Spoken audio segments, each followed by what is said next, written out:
उड़ीसा, अब ओडिशा राज्य के पुरी क्षेत्र में एक छोटा सा गांव था, जहां एक अत्यंत निर्धन बाउरी, दलित परिवार में एक बालक का जन्म हुआ। उसका नाम रखा गया दासिया। दासिया का परिवार समाज के निम्नतम वर्ग में आता था और उसके लिए मंदिरों में प्रवेश करना, पूजा करना या ब्राह्मणों के संग बैठना भी निषिद्ध था। फिर भी दासिया के मन में भगवान के प्रति अगाध प्रेम और श्रद्धा थी। बाल्यकाल से ही वह श्री जगन्नाथ, भगवान विष्णु, श्री कृष्ण के रूप के प्रति आकर्षित था। हर दिन वह दूर से ही पुरी के श्री मंदिर की ओर देखकर प्रणाम करता, क्योंकि उसके जैसे व्यक्ति को मंदिर में प्रवेश की अनुमति नहीं थी। दासिया को जब भी कोई दान देता, वह उसे खर्च करने के बजाय भगवान श्री जगन्नाथ के लिए फूल, तुलसी या फल खरीदता और उन्हें मंदिर के मुख्य द्वार के बाहर रखकर प्रार्थना करता। हे प्रभु, मैं अपवित्र हूँ, परंतु मेरी भक्ति सच्ची है, कृपया इसे स्वीकार करें। लोग उसका उपहास उड़ाते, परंतु दासिया पर इसका कोई असर न होता। उसका विश्वास था कि भगवान हर जीव की आत्मा में वास करते हैं और वे सच्चे हृदय से दी गई भेंट को अवश्य स्वीकार करते हैं। पुरी मंदिर के मुख्य पुजारी और अन्य श्रद्धालु दासिया की भक्ति को देखकर चकित थे। वे सोचते थे कि यह कैसे संभव है कि एक अस्पृश्य को भगवान स्वीकार करें। एक दिन एक ब्राह्मण पुजारी ने दासिया से कहा, अगर भगवान तेरी भेंट स्वीकार करते हैं तो कल मैं तेरे फल को गर्भगृह में नहीं ले जाऊंगा।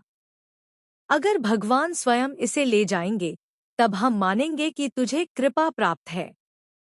दासिया ने सहज भाव से सिर हिलाया और अगले दिन एक पका हुआ आम लेकर मंदिर के बाहर खड़ा हो गया। उसने उसे वहीं जमीन पर रखकर प्रार्थना की और कहा, प्रभु, आज मैं आपको अपनी भक्ति का प्रमाण देना चाहता हूँ। आप यदि मेरी भेंट को सच्चे मन से स्वीकार करते हैं तो कृपया स्वयं इसे ग्रहण करें।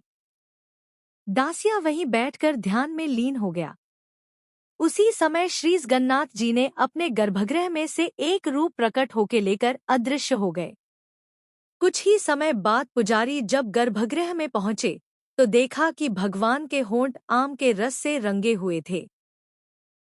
वहां कोई आम नहीं था और श्री विग्रह पर आम की गंध भी थी। पुजारी दंग रह गए। जब यह बात राजा तक पहुंची तो उन्होंने भी इसे ईश्वर की लीला मानी। यह कथा धीरे धीरे संपूर्ण भारत में फैल गई। कैलाश पर्वत पर भगवान शिव को भी जब यह ज्ञात हुआ कि पृथ्वी पर एक ऐसा भक्त है जो जाति, कर्म और अधिकार की सीमाओं से परे केवल प्रेम और विश्वास से भगवान को प्राप्त कर चुका है, तो वे भी दासिया की भक्ति को परखना चाहते थे।